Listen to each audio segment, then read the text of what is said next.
Good afternoon, traders, and welcome back to today's market outlook for this afternoon.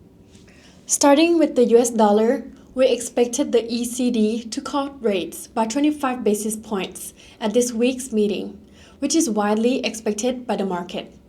Investors will focus on three key points: the ECB assessment of recent data, the updated staff forecast, and third, the guidance on the path ahead. The ECB Governing Council is expected to express its increased confidence in the disinflation process by cutting rates, but the changes in communication are expected to be limited. It is likely to reiterate data dependence and meeting by decisions rather than formally favoring further easing.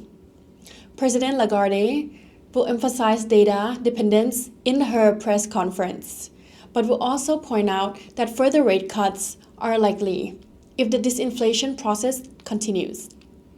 We don't expect her to comment specifically on the possibility October rate cut, but she is likely to indicate that the Governing Council will consider all new data in its decision-making. The lower than expected non-farm payrolls in August and the downward revision to payrolls in the past 2 months means that the Fed must cut rates, and Powell has no choice. What needs to be determined is whether he has time to cut the rate cuts perfectly or is it too late. Powell is right so far because if you haven't seen the mass layoffs, but if we start to see mass layoffs in the next month or two, it could indicate that the timing is too late.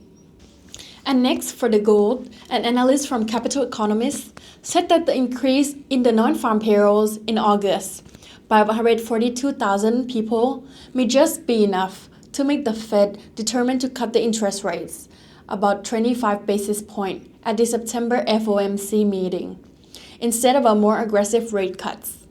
However, the August non-farm data did show that the slowdown in the US labor market was quite obvious.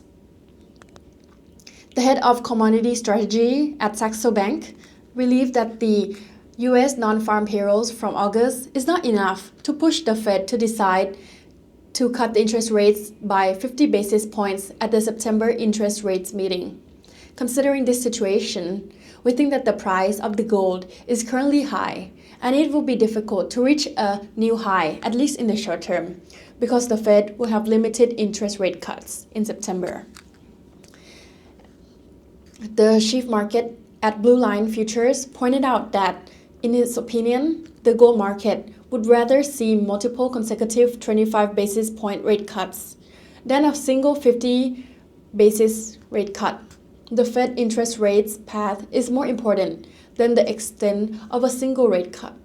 Once investors get the message that the Fed will maintain a low interest rate policy for a long time, the gold prices may take off again. And lastly, for the WTI crude oil, the current market is still evaluating the global economic situation and speculating on the next move of the Fed Reserve. Due to the weak performance of the US non-farm payrolls report in August, the market has increased its concerns about the demand, the world's largest crude oil consumers, and the oil prices has recorded the largest weekly drop in nearly 11 months. Although this non-farm employment report increases the possibility of a sharp interest rate cuts, but the Fed Reserve in September, it also strengthened the market concerns about the downward trend of the US crude oil consumption's demand. This worries has been an important factor in the driving oil prices down in the past few weeks. In addition to that, the US crude oil production has been steadily increasing in recent years. The increase in supply and the decline in the demand are expected to break the balance of the global oil market. The recent decision of the OPEC Plus to extend the voluntary production cuts policy has also failed to significantly limit the decline in the oil prices, perhaps because of the plan to release 2.2 million barrels of daily production capacity will continue to be effective in the next year. It's just that the completion date of the plan has been postponed to December 2025.